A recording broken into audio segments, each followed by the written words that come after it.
While we're waiting for a couple others to join us, first, Happy New Year to everyone. Welcome to 2023. Um, it feels amazing already, and what we're able to do for children each and every day together. I'm really excited about that. And certainly, we're going to hear some of that today in our summer learning information that's aligned to our R3 plan, in addition to gifted and advanced learning updates. So it's good to see some guests joining us. Let's take I'll give us 60 seconds while folks are still coming in to just reflect on one positive thing that you can mention in this moment.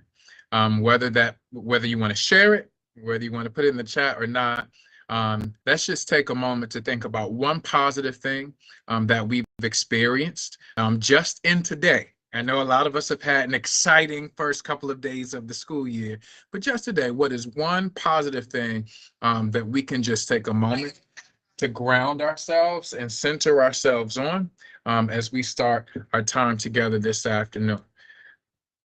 So I'm going to go off camera just for a moment to give us a couple of moments and allow us in the chat or either raise our hand very, very briefly to share if we choose to.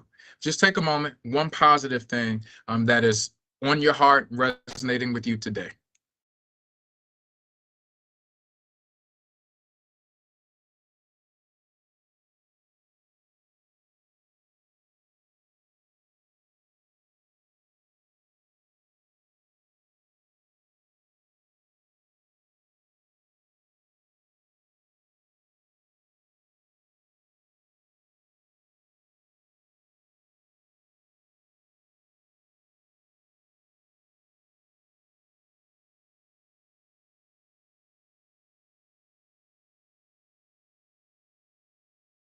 Awesome. I love seeing these messages come in. Yes, Lori Lynn, the students being excited to be back. I noticed that today. I had a student that just came and gave me the biggest hug. So we have an associate principal in our building now, and my students thought that I was leaving. They said, "Where are you going?" And they just gave me this biggest hug, held me so tight. I thought you weren't coming back. Like, what? But it was so good to see their smiles, their faces, and it grounds the work that we do. Every single day, seeing our students smile, right, just pushes us to do our best work for them each and every day. And it's good to see some members from our schools. I see someone in the school, Danita, that just popped on as well, right, doing this incredible work for our children. And their smiles motivate us, regardless of what narratives may be out there in the media, in the press, regardless of how our young people experience the winter, because many of them we know did not experience an incredible winter break. But how they come to us is what matters the most, in the way that we respond to their needs, and the way that we serve them, and the way that we support them each and every day. So I'm motivated. And let's get started. If anyone else wants to share, they certainly can. You can share in the chat. And Commissioner Chair Emeritus Chinya, Chair Emeritus, our Chair Emeritus is wrapping up her tenure with us on the board. She's I'm not going to miss her because I'm always going to be in the Chair Emeritus's life and she in mine. But I just want to take some time to acknowledge her, and we'll do some of that later on in the meeting as well. But we can get started. Hey, Commissioner Griffin, we can get started with that R3 update, a focus on reimagining time and extended and summer learning. And it looks like the team is all here. Yes, the team is all here. Good afternoon, commissioners and community. Happy New Year to everyone. I'm excited to see all the great things that we will do for our students in 2023. And so Lori Lynn Sutton is joining me today. She's the Director of Summer and Extended Learning, as well as Principal Plain. And Lori Lynn is going to put the PowerPoint up in just a moment. Wonderful. Thank you so much. And I am Jalima Alisea. I am the Interim Executive Director in the Office of Teaching and Learning. And as I shared, we come to you this afternoon with an update on some of our R3 work, a focus on reimagining time in extended and summer learning. Next slide, please. Okay, so our agenda for this afternoon, we are going to start with connecting to our board priorities and our district goals. We will share rationale for summer and extended learning programs, as well as a summary of the accomplishments for last school year, 21-22. We will also share some of the updates around the extended learning programs for this current school year, 22-23, and also share some updates as we look ahead to programming for summer 2023. So we're already planning for that, and then our approach to progress monitoring. So this directly aligns with board priorities 1, 2, 4, 5, and 6. And if you can go to the next slide, and also directly aligns to our district goals. And so our summer and extended learning work really aligns to our wholeness. If you could just go back one more real quick. Really aligns to our wholeness work, making sure that our students continue to feel connected during our extended programming as well as our summer programming. It aligns to our literacy goals, making sure that students are reading on grade level. So as you'll hear Lori Lynn share some updates just around the summer programming. We did have a focus on literacy and also ensure that students had opportunities for tutoring and some personalized learning during summer. And that all is in support as well of our graduation goals, as well as some of our credit recovery work that also aligns to graduation. Next slide, please. All right, so our R3 preconditions, overarching commitments, and key strategies. There's a direct alignment there, and we will specifically speak to those key strategies. And so where we see this work really landing, if you can go to the next slide, please. Thank you. It actually aligns across all of our key strategies in the area of wellness, school culture, and climate, specifically social emotional learning and home visits. There was some intentionality there in our summer and extended learning program to align those pieces to ensure that students felt whole. And also we were able to address any students who were not able to come to school consistently. It also aligns to our work around acceleration with our prioritized learning standards that were identified for summer learning. Our personalized learning, as I mentioned, there were opportunities for small group instruction and tutoring in our summer programming. Reimagine time, expanded instructional time in that summer learning, and then finally expanded opportunities, which you've heard in the past, some of our arts enrichment work that happened in the summer. So I am now going to go ahead and turn it over to Lori Lynn. So good afternoon. Thank you, Jalima. Good afternoon, commissioners and guests. I'm excited to be here today to share with you some updates around our summer and expanded learning programs. And I'd like to start with our rationale for both.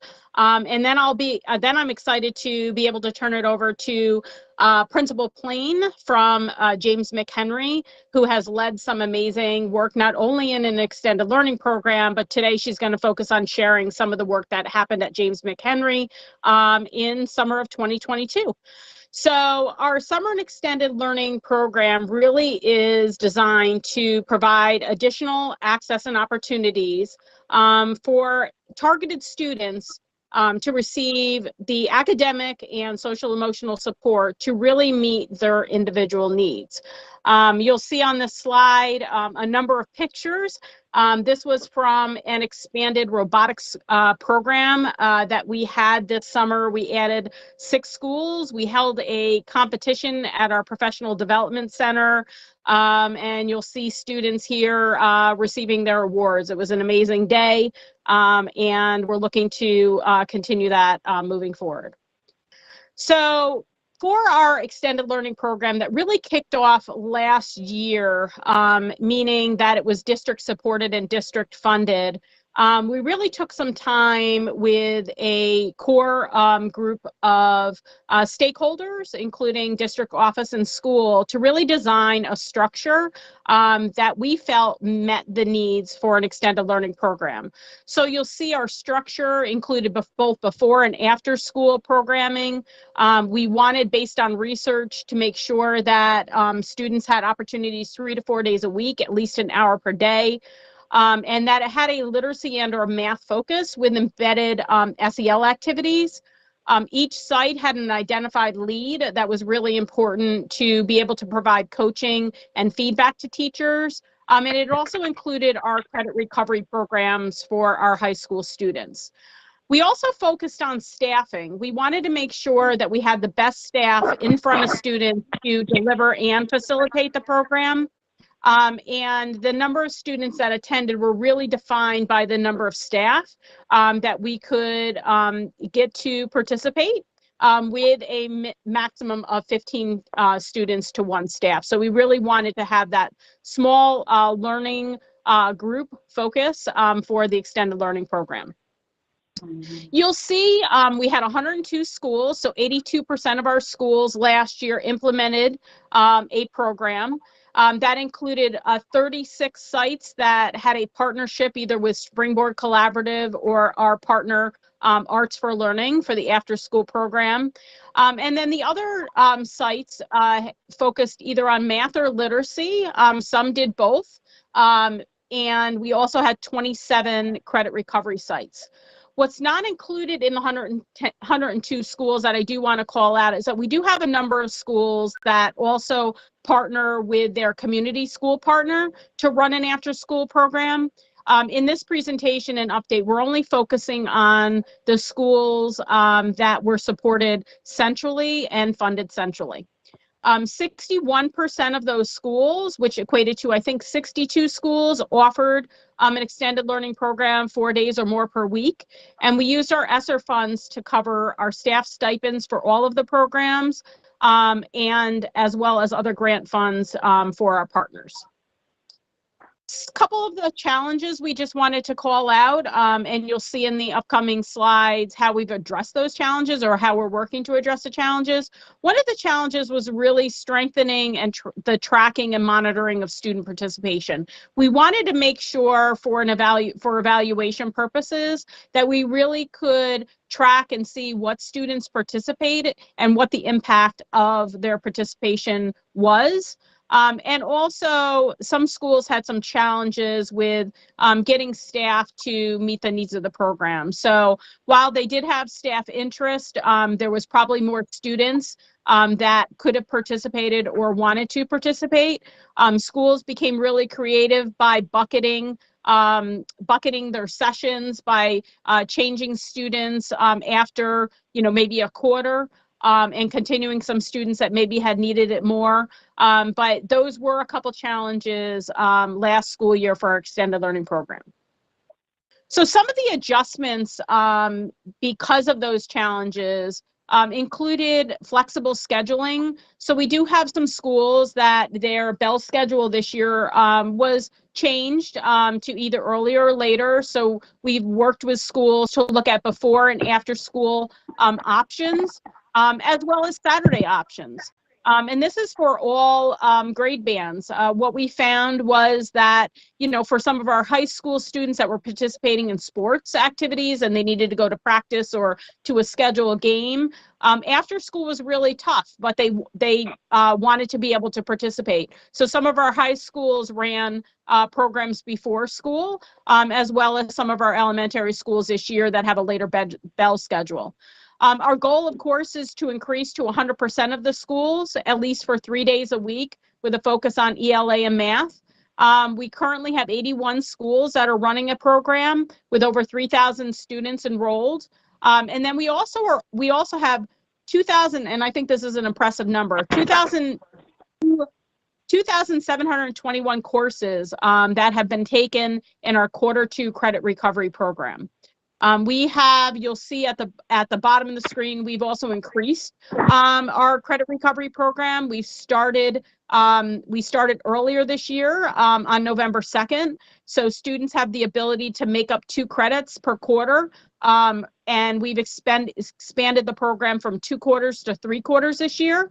And one thing I'm excited about is January 28th, registration begins this Saturday. We are actually going to be offering Saturday school at 4 sites across the city, including Excel Academy, which will have limited spots for some of our students that may need childcare to participate. We've also been able to expand some of our partnerships. So we have partners with Springboard, Child First Authority, Arts for Learning, and CTY for Emerging Scholars, which is through Johns Hopkins. Arts for Learning is going to be at 5 of our sites beginning 2nd semester. And CTY, I believe, is going to be at 10 sites, including a virtual program beginning 2nd semester as well. So we're excited about those expansions for this year. Next, we're going to share some of the highlights for summer learning for last year. And I love this picture where students are just in the moment, right? And we saw a lot of this past summer. The focus for our summer learning program, of course, aligned to our rationale that I shared earlier, but was really around academic recovery in both literacy and math. Of course, social emotional learning, we wanted students to have experiences, different enrichment experiences, and then also credit recovery. Structure was full day programs. We ran programs Monday through Thursday from 4 to 6 weeks.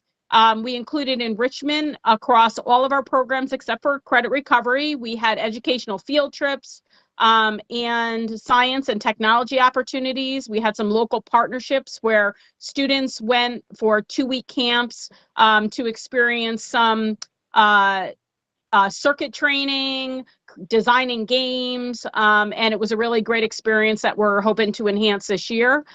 We also partnered with our partners in teaching and learning to embed tutoring in the schedule, especially for our credit recovery program and also for our virtual programs. A number of students were able to experience summer internships aligned with their career pathways. And then we also had college preparation for high school students. So when they went into their senior year, some of those check-off tasks that need to occur to get ready for post-secondary education was able to happen during the summer, and it was a lighter lift for them during the school year. So here you'll see some of our numbers. We had over 15,500 students participate. We had over 4,800 students, high school students, complete more than 7,700 credits. We had 453 summer graduates. We had over 1,000 city schools educators teaching this summer, which is impressive. We had 22 district and partner run programs, 2 of which were virtual. And we had 53 schools host their own summer program. And I'm really excited again to have Principal Plain from James McHenry talk about her summer experience, because she was one of the schools that actually hosted both a school-based program and a Springboard program, as well as afternoon enrichment. And she can share that experience in a little bit. We also expanded our YouthWorks program where students could earn while they learn to 4 credit recovery sites this summer. We expanded local partnerships and robotics programs through mini camps. We conducted 212 program visits.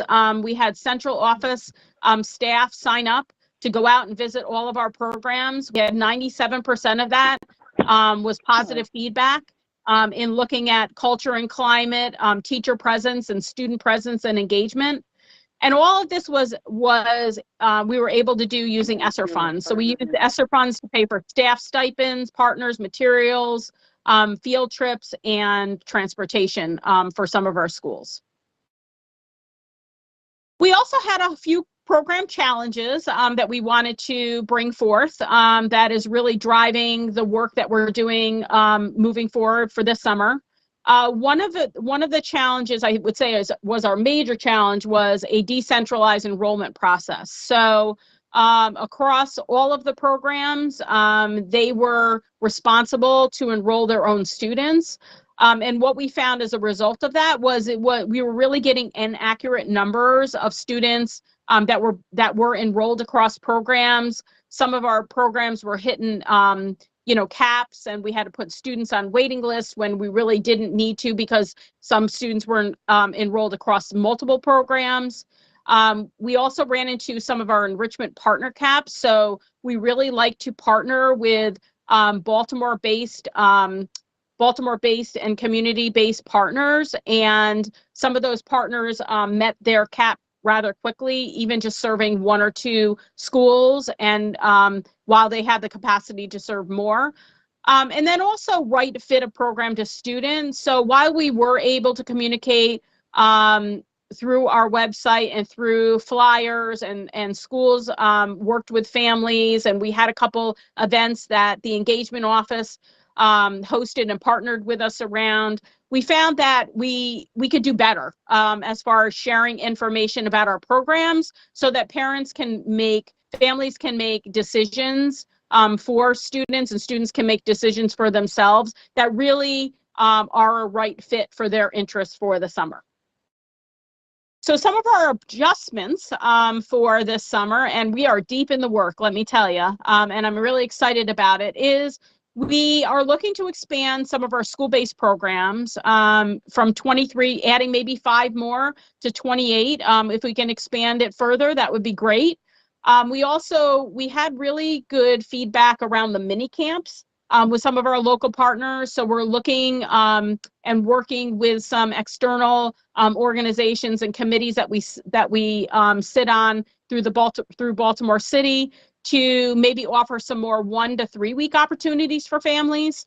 We're adding launch programs this year for specific grades to support their transition for the 23-24 school year. So we're looking at how we can support students moving into middle school and moving into high school. But we're also considering how we can support students in elementary school to really take some time to get them acclimated to their school, to their teachers, and really have a successful start to the following school year. We're considering different summer program calendar options. I'm excited to announce that some of our programs will start a week early, which brings us to June 26th. And that hopefully will give more opportunities to families. We're also working with our OIT, our Office of Integrated Technology, to centralize the summer registration process. If you remember, I just said that was one of our challenges. We really want to be able to capture and create a seamless process for families to go onto the website, to read about the summer options that are available, and to register their child. And then also get the feedback that their child is registered. So we're working to do that for the summer. We're also going to communicate our summer opportunities earlier to families. Our goal is by next month to have our summer opportunities up on the website, so that families can look to see what is available and think about what might be the best fit for their child. And then also open the registration window earlier. So without progress monitoring, we wouldn't be able to really make those adjustments, expand our programs, and have the success that I believe that we've had. So part of that is we are expanding the Office of Summer and Expanded Learning. We're adding a couple specialists that we're in process of hiring right now. And those will be key roles to be able to properly monitor, provide feedback, and make adjustments to both our extended learning and summer program. We've also have been working closely with the Office of Achievement and Accountability to develop logic models to identify the key data we're using to monitor the programs, which includes, enrollment, attendance, assessment data, credits recovered. And then we're also going to continue to focus on the site visits. We receive very positive feedback from our schools and from our site leads around those site visits. So we want to make sure that we continue those site visits and maybe expand them to others outside of central office. just so that we can get a different view of what's happening in our schools, and so that they can see all of the great things that you've seen in the pictures thus far. So we're really excited about where we're going. We still have a lot of work to do, but hopefully, you've heard some good things and are excited as well.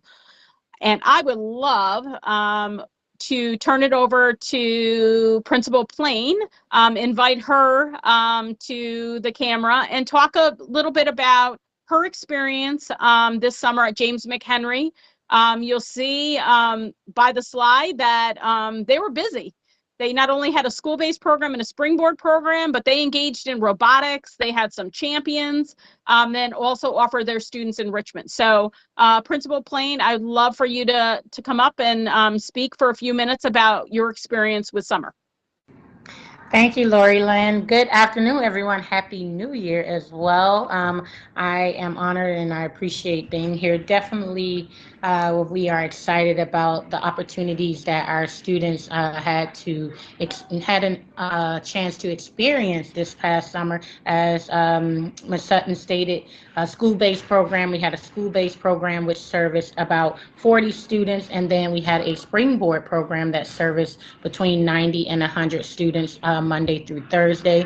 Our enrichment components were in robotics, as well as we had Access Art for our springboard program. So our students got opportunities to learn some reading, math, extend their reading, math, but more importantly, opportunities to get some hands-on learning around Access Art as well as robotics. They were able to compete in competitions. We had several. This year was our first opportunity to participate in robotics, and a lot of our students had never heard of it before, and they had that opportunity to compete and go out and show the things that they've learned. And so we were extremely excited about all that they had to experience. I think the thing that stood out the most is that with robotics, a lot of our students, our children that we have to love the most, our challenging students, for a lack of better words, those students actually shined in robotics, and it was great to see how most of the time most people know them for their behavior, but to see them interact and learn during the summer and just showcase all that they can do, their excitement, their knowledge, their learning, their growth. And it has even transcended into the academic school year. Those students are still excelling, and now they are excited, and they're also participating in our school-based extended learning robotics program. We were able to carry it over into the fall, and they are participating in those programs. They bring a lot of excitement, and they are also working with we've been able to partner some of our elementary students as well as our middle school students to work together in terms of robotics and some of our reading program. And so that was something that stood out and touched me the most, is that some of the children, how they soared when they were able to participate in something different other than reading and math. They shined in robotics. Our school-based program just gave them that opportunity. In terms of Springboard, families, students, partners were excited in terms of the growth. Students and parents had an opportunity weekly to participate in workshops and meet different goals, and if they met certain goals, they received incentives. They were incentivized for their progress, and so that just made a lasting impact on our school community, and we're hoping to keep this model going. We're hoping that we can kind of bridge some of that learning loss and that gap that we've experienced during the pandemic. And I apologize, it's dismissal time, so it might be loud in the hallways. So that was just something that we're proud of. Our teacher leaders and our leaders who kind of facilitated and organized and oversaw those programs, they led with just enthusiasm. They came in, they showed up each day, they encouraged students to come back. They showed that, even though it was the summer, learning should continue, opportunities still continue. And so it was just a wonderful opportunity. And as a principal, I had a chance to just sit back and have a lot of proud moments, because during the summer, we know that, it's a lot less structured and a little bit more laid back. And so to see our staff and leaders kind of lead those programs, when they needed support, they would show up and ask, but they led it in their way. And our students are excited. They came in this year. Is there robotics? And some of our scholars could not participate in it because they were either in the Ingenuity summer camp and they came back learning about the fact that we had robotics and they wanted to do robotics, and now we're able to provide that opportunity in the fall for those students who were not able to participate in during the summer program. And so all of that led to just a well-rounded opportunity for our students that we are extremely proud of. We're looking to get more into the data and see how that connects with the progress that they've made and if it carries over into the fall. And so we are just super thankful here at James McHenry for this opportunity for our scholars, for our families, for our staff as well. And so we're looking forward to continuing to build that partnership.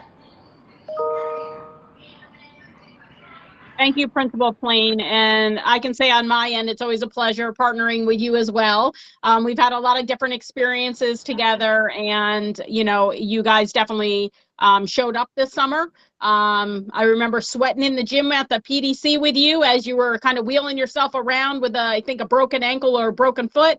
But your kids definitely had a great experience. So thank you. So we will now open it up for any questions or connections. Thank you all for the information and the presentation. It's a lot, but thank you for thank you for it. I'm going to open it up to my board colleagues that are present with us this afternoon to see if they have any comments or things for discussion. And Principal Plain, thank you for being with us. I know it is a lot being in the school building during dismissal. I wouldn't be on the call, but I guess the board called, so you're present on the call. But thank you for all of your work. Chair Emeritus Chinya or Commissioner Griffin? Thank you. I was moving around, but I didn't have dismissal, but I had a lot of noise, so I had to get to a quiet spot. Sorry about that. I don't really have questions. I just am in awe and appreciative of just the quality and the quantity of opportunities that we are now offering for students in the city, from extended day to aftercare to summer. I mean, we really are doing year-round opportunities for learning, and just the depth of what those opportunities are, and the individualization and the support. So I just want to say kudos to everyone who's been involved. It's just good to see this happening, and the growth has just been fabulous over the last few years that I've just been listening to the reports and experiencing this. So thank you all for that.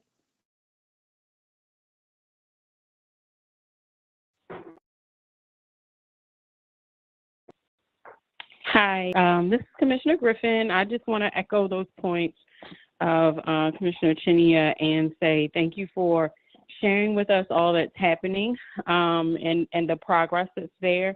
It really is just exciting to hear more about what a lot of the discussion that we may have at the board level looks like in the schools. And, kudos to everyone involved, and just continue the great work. I know we've come back from a break and have some energy here, and I just hope that that energy continues throughout the rest of the school year, and we get to see and hear more and more of the great things happening in our schools.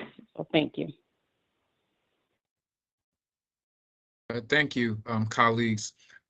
I don't know if it was illuminated clearly, or maybe I missed it, but some of our summer learning work is funded through ESSER money. Yes. Yes. Right. So what is our plan for sustaining the program beyond ESSER. Yep. So we are having those conversations. I can't say that, there is a solid plan at this point. We do have the funding for the next 2 summers, right? And then also have funding to support the extended learning programs right now. Of course, we'll look at, funds that are available. We do have a lot of schools receive concentrations of poverty funds, and then the Kerwin funding, grant funds. So we do look for those opportunities as well. We partner also with the Maryland State Department of Education to see if there are any, grant funds that could support some of this work. So we are continuously having those conversations. I can't say exactly what it's going to look like now, but I can say that we are definitely considering what may happen, when the funds go away. So, because we are investing a lot, right? And what we're investing is worth the investment. Kids are having great experiences. Families are being offered amazing opportunities for themselves and for the students. As Principal Plain shared, one of our partners, Springboard, the foundation of their work is really about family engagement. We've had a lot of success with that as well as with other partners. So we do have to come up with a plan, and we are in the stages of thinking about what that might be, but I can't say right now exactly what that will look like. I appreciate that, and I appreciate you raising that you're working through it. It's something that I'm interested in, because what would be challenging, right? We know the work of school leaders doing their absolute best to manage, multiple streams, funding, and all of that. But I would hate for us to get to a point, right, where they then potentially, and I know it's not going to happen because I know City Schools has really brilliant folks working and, to think through this, but I would hate for them to have all of these robust extended learning opportunities and then have to begin pulling from other potential streams that they've been using for other things to kind of support the work in their schools. So I just want us, thinking about it, and I'm glad that you are. But if we want to really drive our outcomes, we want to be able to continue the extended learning opportunities, because folks all over the country talk about our extended learning opportunities that we've been providing to our students. We'll be going to an equity symposium in a couple of weeks, several of our board commissioners, and these are the types of things that we're able to discuss and even bring back information from maybe what other districts are doing. But for us, we get to really talk about the incredible opportunities, the incredible partnerships. And so I'm hoping that those things will continue, and we'll do our absolute best work to make sure that they continue for the sake of our young people, because they really are improving our outcomes. Secondly, I just want to really push us on the way that we publicize summer learning opportunities. It was nice to see the amount of schools that offered their own opportunities, but how do we really publicize and advertise these programs so that parents are aware? When I spoke to several families this past summer, they weren't aware of the summer learning option. So I had to kind of help them, find some options. So it's important that we've got this leeway of time to kind of figure out, how do we publicize the successes of of our extended learning opportunities, but also what are the opportunities? Where are the opportunities? And I'm not, and it's not to say that that has not happened, but we can do more in making sure that we're increasing opportunities for our students, maximizing the opportunities that are in specific communities.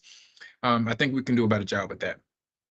Yep, and that's one of the bullets that we had put under challenges, and that goes with the right fit, right? So families, I think we do a really good job of putting things on our website, right, for summer learning, but not everybody goes there, right? And we have to respect access. to that. We tried using signage this year. That was one of the different things that we did, where we marked schools had signs on their lawns, on their doors, to say, ask us about our summer opportunities. And it did drive traffic. Some of the feedback was it did drive traffic, but we also need to, and we had a couple really great community engagement events that the engagement office hosted. One was at the Maryland Science Center. We had a huge turnout. One was at the Reginald F. Museum. And so we need to do more of that, but need to do it earlier. And it's really also about, sharing more about the program so that families understand and students understand really what they're signing up for, right? Because it may, a title of a program may be misleading to what they're actually going to experience every day. And we want our students, once they sign up, we want our students to come, right? And we want them to have fun and learn. So that's really, really our goal. So we are working on that. We're working with the communications office, but we've also been talking to some other districts to see how they promote their summer. But we're always open to, ideas and feedback. It's a continuous cycle of improvement, even in the summer and expanded learning office. So, but we, that was one of the reasons we said that good fit or that right fit for students, because we have to do better as far as sharing about our programs and getting the word out. So, and there, technology, media, it's it's endless nowadays. We just have to figure out the right formula for it.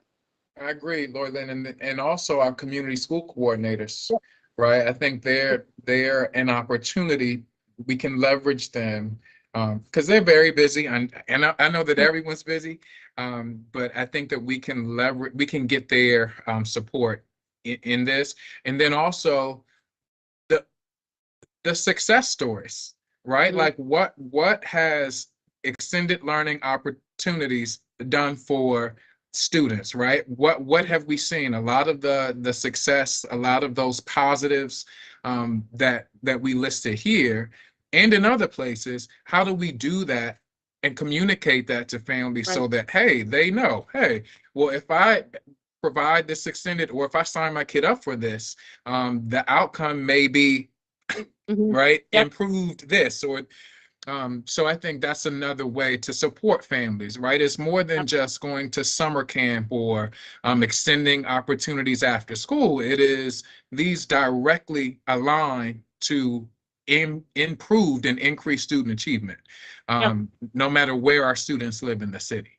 Yep. And it's about fostering the relationships with the adults to build that trust, right? So that they get excited about coming to school, and they know they have those connections when they come into school as well. So that should be one of the outputs of all the work that we're doing too. Great. I appreciate that. Any other questions, comments from Principal Plain or from any of my board colleagues?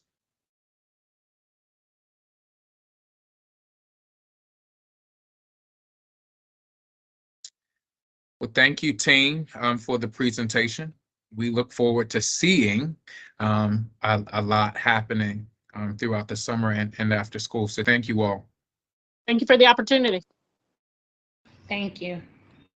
Ready for our compliance report, item 3.01 on policy IHBB, gifted and advanced learning.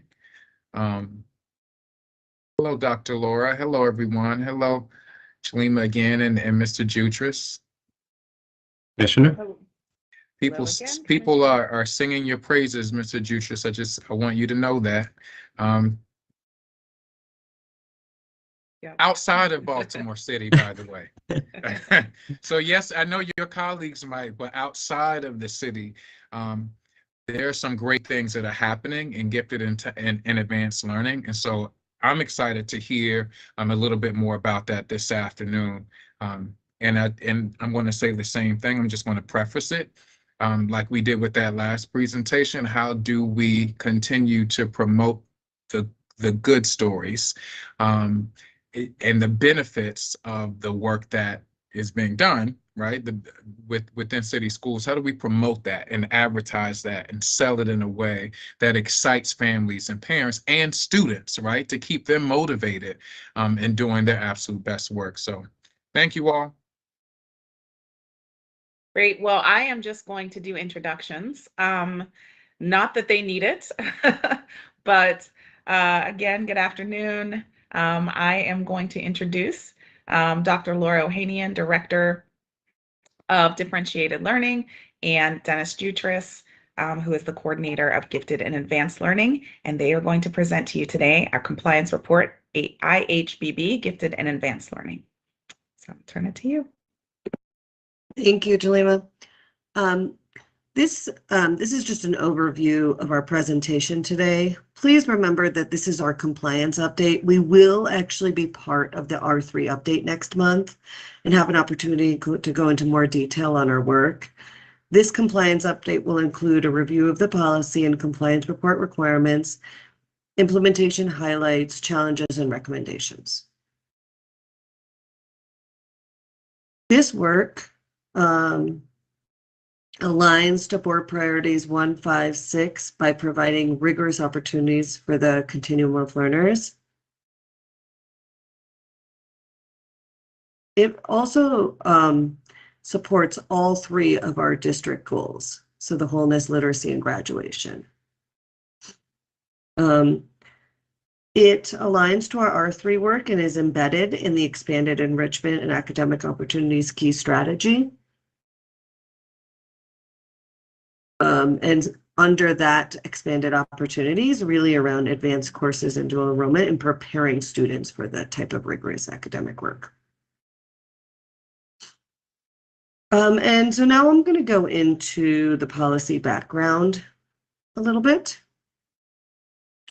The purpose of IHBB was to memorialize some of our best practices, including acknowledging gifted, advanced, and talented students are found in all schools, in all grades, and come from all different populations. It was also included the requirements for universal screening and formal identification, ensuring we establish those requirements. Articulating instructional and professional learning practices that improve supports for students, and prioritizing reevaluation and reporting, which we're doing today. The policy expectations, one specific policy expectation I'd like to call out here is that schools are expected to identify gifted and advanced learning, GAL lead, prior to the start of the academic year. And that person manages identification, creation of ILPs, dissemination of information, and support for families. I'm going to turn this over now to Dennis to complete the rest of the presentation, and then we'll be available to answer questions. Dennis, I think you're on mute. I am. I'm in charge of gifted. Doesn't mean I have to be gifted, as we all know. So thank you, Laura, for turning it over to me, and Commissioner McFadden for indicating that there are people singing my praises. I do think the further they are from me, the more likely they might be happy with me, but that's another story for another day. So in the policy and regulations that we enacted on October 13th, 2020, we put together a very robust listing of accountability. We didn't want to pull any punches. We're very transparent with our families and our students. And so what you see before you are the 10 things that are required for the compliance report, which you have a copy of the compliance letter and links to data points. I do want to point out a couple of things. So everything that's in here, obviously, is stated in our policy and regulations. It aligns to COMAR. It meets the ESSER, Maryland MSDE plan that's required. And for a kicker, we added in the equity index. That's not required by the state of Maryland, but that was resonated near and dear to our hearts. So we made sure that we held ourselves accountable to make sure that we're identifying students that look like the rest of the district when we're talking about gifted and advanced learning. So the implementation highlights, and I'll be honest with you, some of this data is a little dated, and it's actually good news coming up. So as of December 1st, we had 5,891 students formally identified across 162 schools. I will say that that was reflective of the October testing that we had done. When we factor in the November testing that we did, we are now over 6,200 identified students, and we still have the December testing data, which was a larger pool of students to add into that. I don't have access to that right now, but that will be included in next month's presentation to the same committee. So we're looking at least 8.6%. I haven't crunched the new numbers, but we're definitely approaching that target. Our goal, the state expects, we personally expect at least a 10% identification rate, so we're moving towards that. In aid of that is the fact that traditionally we only identify about 10% of the students on our universal screener, which is the Naglieri. That's in prior years. Last year we jumped up to 14%. This year we're currently trending around 17. That may fall back a little bit, but that's a result of the work that we've done regarding exposing students to analogical reasoning lessons. We're trying to get rid of the opportunity gap that has existed for many of our students who do not come from the same kind of robust funded communities and households as some of the kids that more likely are getting identified across the country. Our programming supports robust, that supports teacher training. We offer 10+ sessions every systemic PD, and we also offer this summer 2 different opportunities for summer training for GAL leads to help onboard them a little bit further. And then we've recently signed an agreement with Burke and researchers at UMD to basically analyze our identification protocols and processes and looking at some other things such as the outcomes and its impact on, if you've been identified, does that increase the likelihood that you will stay in school and attend? That's something we haven't really focused in on because we'd make an assumption that if you're gifted and advanced, you're obviously a good student. We know the research indicates that up to 25% of all dropouts are unidentified gifted learners. So we want to see how we're doing in our district, in our own backyard. Implementation challenges. And keep this as brief as possible. Laura's already intimated, it talked about, so we have something called the GAL lead. Every school is expected to designate someone, but the problem is oftentimes schools have to resort to a full-time teacher to do that responsibility. So you are smart folks, you understand if you're a full-time teacher, you don't have the extra hours or bandwidth to communicate with families, conduct the testing, making sure your colleagues are implementing with fidelity, ILPs, and differentiated instruction. So that's one of the challenges that we've long experienced since the policy was enacted in 2020. Individualized learning plans are something that we had in place before the policy. We certainly saw an increase of compliance to that after the policy was enacted. But the problem is it also came out at the time that the district has moved to SLPs, which is a tremendous buttress to both of the channel pockets of work we're trying to do, but it has also been seen as an additional burden to schools. And so we've been working with them to help understand how this is good for all students, and we need to work on getting the compliance piece for ILPs. And then to Commissioner McFadden's point earlier, we have many great things going on in extended learning, summer learning, but the communication piece isn't always there. I think we have some great things. I think the policy and regulations we enacted 2 years ago are fantastic. I think they're not only state leaders, I think the national leaders in many ways, but families don't know about that as much. And so that has certainly been a challenge to us. And there's no one to blame per se, because again, to the GAL leads who should be the points of contact initially with the school, many of them are full-time teachers. So bless their hearts for what they're able to get accomplished as it is. So as a result of those challenges, here's the recommended next steps. We're hoping schools will leverage Kerwin funding to basically support their GAL leads, either through stipends or to reduce their teaching schedule so they can spend part of their day working specifically to, fulfill those GAL obligations. We've been working with the people, Heather Nolan in particular, to streamline the SLP process to make it more integrated with the ILP process. We made some good strides in the past month on that. I think we're well positioned for next year, but that's something we want to make sure that we're not adding an additional level of work at the school level. We want all students to be seen for who they are, which is what the SLP does. The ILP, we want to make sure those gifted learners are seen for who they are, not just forgotten because, oh, they'll be fine. And so we're working to integrate that more effectively. And again, we want to continue to support. We reached out, I emailed many thousands of families at the end of September to let them know your child's been formally identified. And by the way, here's a copy of the policy and regulations. The upside is they know who to call and contact if what they're not seeing the promise fulfilled. And that's fine. We're all about the accountability in the office. Now we open it to questions.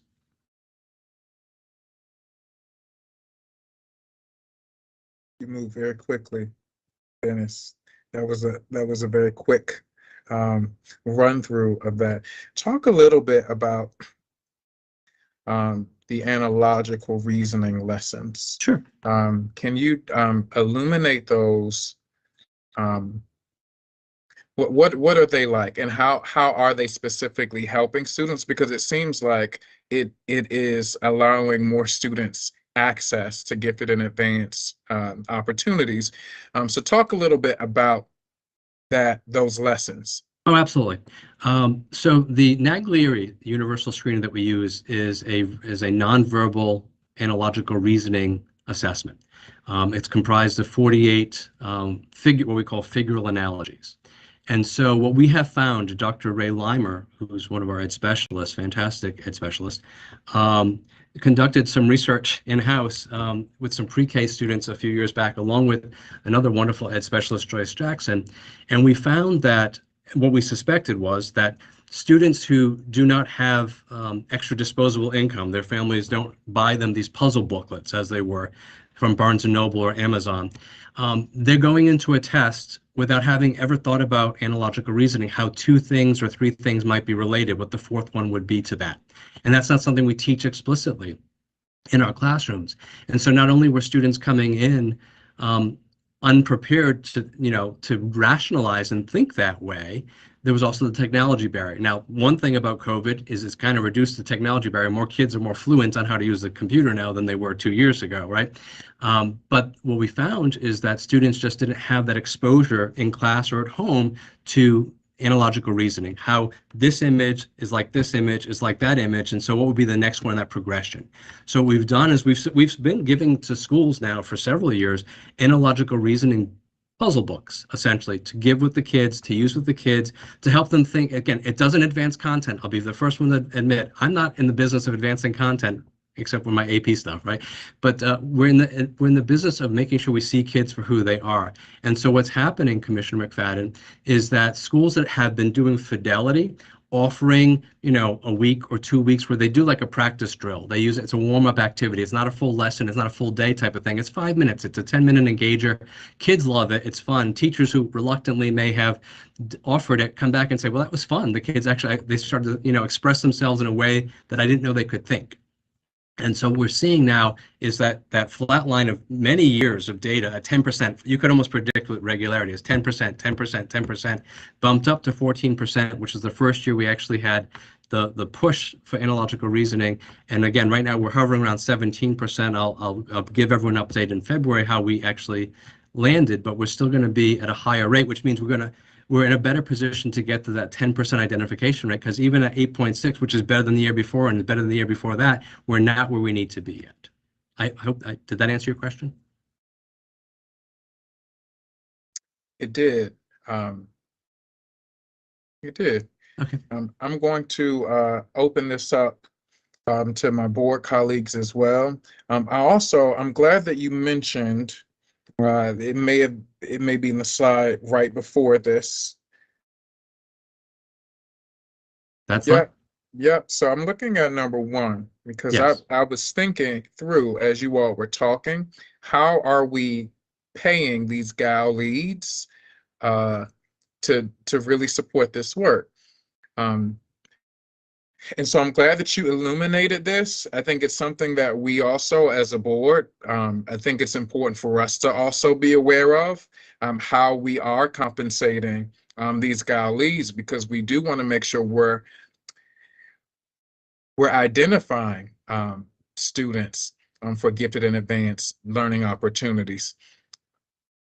So I'm glad that you raised that. And I wrote a note. Are there any additional recommendations, innovative thoughts on how we can support teachers, these GAL leads, because their work is already it's a lot of work, and they're not all, I could assume, lead teachers, so to speak.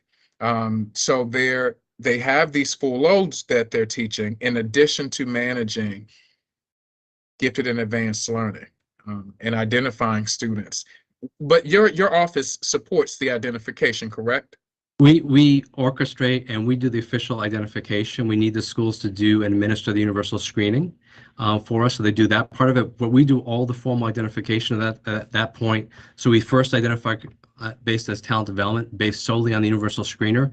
And then we have an algorithm that I worked with ITD that then looks to see, that pulls all the other data that's in Infinite Campus for all the other tests that kids have to take anyway, to see if we can further identify them as advanced or gifted. We've also created some tools with the support of ITD that could, so Commissioner McFadden, let's say you were a student and you didn't do well in the NAGLERI, but you're blowing away your norm reference reading and math assessments year after year after year. So we have a tool now. So rather than teachers or the GAL leads trying to figure it out manually, they can extract that and they can see which kids are close. Like the only things they're missing is a NAGLERI. Maybe they never got tested. Maybe the year they're supposed to get tested, they were out a lot and the school didn't follow up, or they withdrew from the school for a year, or they're new to the district. So we have new tools put in place to help streamline the work that would have taken days, weeks even, to kind of glean through all the Infinite Campus data. So we have that in a nice handy report. So we have those things at hand. I will say we have a different tiered system. We have some schools that have allocated already funds for full-time GAL leads. I will say there's a strong correlation for the schools that have done that, who later become eGate schools. And so when they put the investment up front, we're seeing the rewards. I want to shout out like Commodore John Rogers right now, who's done a fantastic job already leveraging. So not only does he have the GAL lead, but he's identified a number of teachers who are GAL specialists that are working in each grade brand. That's the innovative stuff that makes me happy. And I'm not a happy person by rule, but that makes me happier. So then are we able to, now I'm a governor, right? I know that I'm a governor, but I'm also a school leader. So are we able to allow or are you all doing learning walks in schools that could be potentially demonstration schools for some school leaders who may want to do more in the area of gifted and advanced learning, but they need some support in perhaps seeing how it is materialized or actualized in their particular context? Maybe it's elementary school, or maybe K through 8, or maybe high school, or. Well, at the high school, I can speak to the high school level first. We've recently have visited every AP classroom in the district. Again, that's not just for gifted and advanced learners, but that's the place where gifted and advanced learners and their colleagues should be going. So we have conducted 245 classroom visits in November and December. So that was for us to kind of get a baseline for what's the temperature like in AP land. And we have some takeaways from there, which we'll probably share next month anyway. And that's going to help inform the way that we deal and help to coach schools about what they should be looking for. We're certainly open and amenable to the learning walks. We were doing a little bit of that just prior to the shutdown with COVID. I will confess that we haven't regained that piece of the work. But the ed specialists working in my office and myself have been working diligently on several pockets of things, but that's an excellent recommendation. That would be our next step. And I would suggest, our eGate schools, which are plentiful, would be wonderful beginning places. And I will sneak out this, no one repeat this, but we have 3 schools that just got renewed. It's not official yet, but they're getting renewed. So this will make 9 years in a row that City Schools has had an eGate school. We have 3 getting renewed. So, those would certainly be front and center that I'd love to have people go through with learning walks, because they're wonderful GAL leads there that could also walk them through logistics of how you implement with fidelity the requirements of the policy and regulations. And I just want to jump in here, Dennis. We're also planning professional learning opportunities for leaders on how to create more advanced pathways, specifically in math and science, in the coming principal leadership series. So we're going to be planning some of that. But I agree with Dennis. I think the eGate sites are a great place to start that work. And just asking about it, right? You asked what are creative ways. Commissioner McFadden, I think making sure when you visit schools, whoever you are, that you're asking about all students, right? The full continuum of learners. And when you ask about gifted and advanced learning, and you start making it a priority, and when you're looking at work, that can be really helpful to our work too. Thank you for that, Chair Emeritus. Yeah, I just want to, I just want to echo what you're saying, and I just think now that we are identifying more students and we are communicating to families that this is occurring. I just think it's really on our responsibility to be certain that all of those opportunities are there. And so with the designated funds that come through Kerwin, which is looking at all of the types of students that we have, I would be very supportive of trying to find a model that would allow us to really separate out and identify folks that we can have full-time people in schools. That's the best way to have this happen with fidelity, I believe. So I will support that one, but thank you for the work that's being done. And it's amazing. I can just remember the years when we were struggling to even begin to identify and to get to this level of students that we can clearly say have this potential. We have to do something about helping them reach their highest potential. So thank you. Thank you, Commissioner. Thank you, Chair Emeritus. I see a couple of things in the chat. Keisha Goodwin mentioned some questions that she has not received some responses to. So I'm going to, it looks like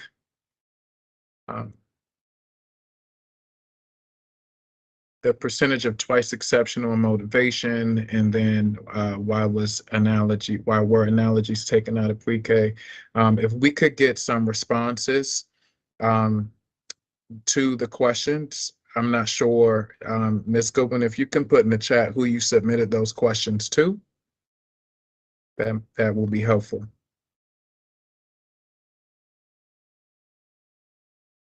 But thank you to the team. Appreciate your work. And we certainly look forward to seeing how it's really nice to see the increase of students who are being identified. And Dr. O'Haney, and I like how you mentioned, and the same thing, Mr. Jutras. When you go into a school, every child is not the same. So how are we viewing the needs of each of our students that are in our spaces? And how are we supporting them to actually grow socially, academically, and even physically in many cases? So I appreciate the work that you all are doing. Thank you so much.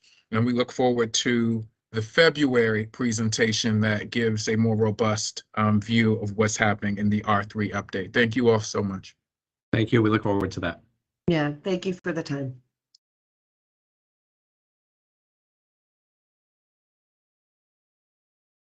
I want to ask board commissioners, my colleagues, if there are any questions around the procurement agenda for today. There are 3 items on the agenda.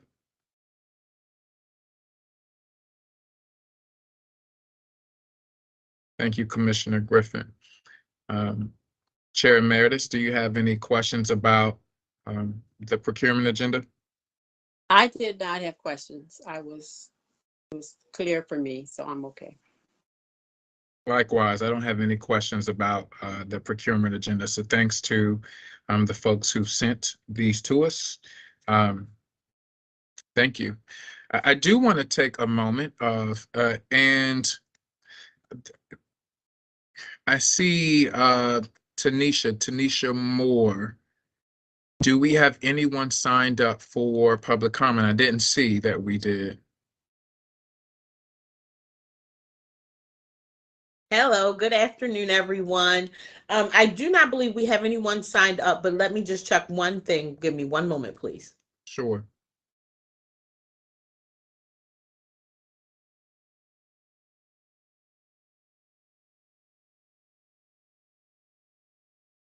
No, you are correct. We do not have anyone signed up for today. Thank you. What I'm going to do, Tanisha, could you put the school board email in the chat? I'm not sure. I see that Ms. Goodwin said that she put some questions in the chat that were similar. So I just want to make sure that you have the school board email address. I'm not sure how they got missed. Ms. Goodwin, Okay. but I want to make sure that you get an adequate response to your question. So I don't want to just put folks on the spot here, but I want to make sure that folks have time to respond to your questions. Absolutely. If you submit them to the school board email, we will make sure you get a response. Thank you, Tanisha, and Happy New Year to you. I'm taking a moment of personal privilege. I know that commissioners serve until an appointment. They are reappointed, but I just want to take a moment of personal privilege in Teaching and Learning Committee to celebrate, to honor, and to recognize our board chair emeritus, the former chair of this committee and member of this committee, Linda Chinya. I personally, because I can in this committee meeting, take the privilege to just say thank you. Thank you for the work that you have put in, not only as a board commissioner, but as a member of the city of Baltimore, a citizen of the city of Baltimore, and to city schools. Your time as a teacher, as a school administrator, as a district administrator, central office, the chief academic officer, you chaired our board, and you're invested in the work.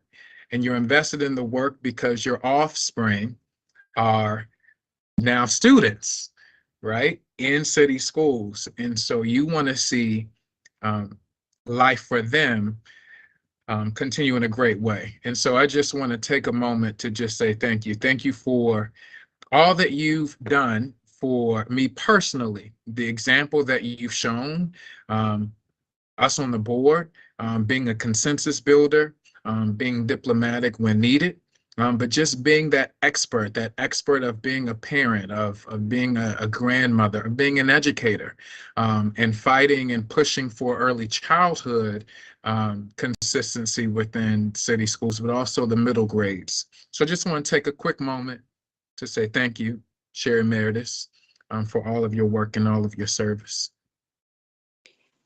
Thank you, Commissioner McFadden. You may not know this, but that's a great early birthday present that you just gave me, and Happy New Year. But thank you. And I want to thank the board and the city just for the opportunity to be able to serve. It's great to grow up in a place and really to be able to come back and feel like you can contribute and be a part of the future. So thank you. It's been great. And I'm still here until whenever, but it's been great serving with you all, and especially love being a part of the Teaching and Learning Committee. That's where my heart is. So thanks.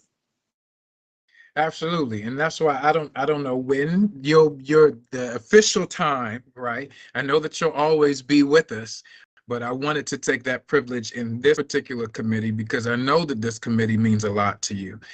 So I wanted to make sure we create a space for you in this setting because you deserve it.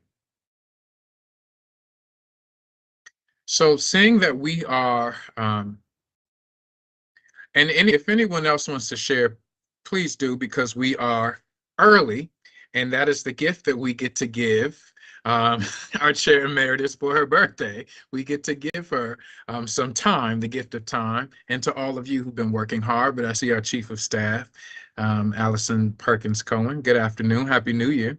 Happy New Year to you. Yeah, well, I certainly don't want to take time away from the board Chair Emeritus's birthday, but I do want to just say thank you for your incredible service on the board and how much we have benefited from your wisdom to have somebody who is as knowledgeable about not just academics, but about education in Baltimore City and has served Baltimore City for so long. We are just been so fortunate to have you. I'm really going to miss you and always been able to rely on you for really just excellent advice and thoughtful wisdom about what we should be doing, how we should be doing it, what would best make a difference for young people. And also then you bring the perspective of a parent and grandparent. You've got so many family members who are connected to the school system in one way or another that your commitment to all of our young people is so genuine and so clear in everything you do. So I'm really going to miss you, and always so calm too. I mean, whatever we're dealing with, you're always so calm and able to keep everybody, moving forward and making decisions in a really thoughtful, but deliberative and calm way. So I appreciate that too. So I'm really going to miss you and appreciate all your service and all the many, many, many ways you've served city schools for years and years that have made a palpable difference to young people. Thank you. Thank you again. So with that, everyone, we are going to adjourn this meeting of the Teaching and Learning Committee. Our next meeting is scheduled for February the 7th. And so we look forward to, Commissioner Cheney, you're still getting some comments in the chat.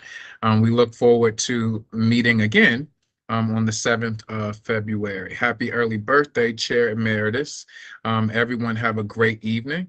And we will see you all next week for our full board meeting on Tuesday. Take care. Have a great evening, everyone. Bye, everyone.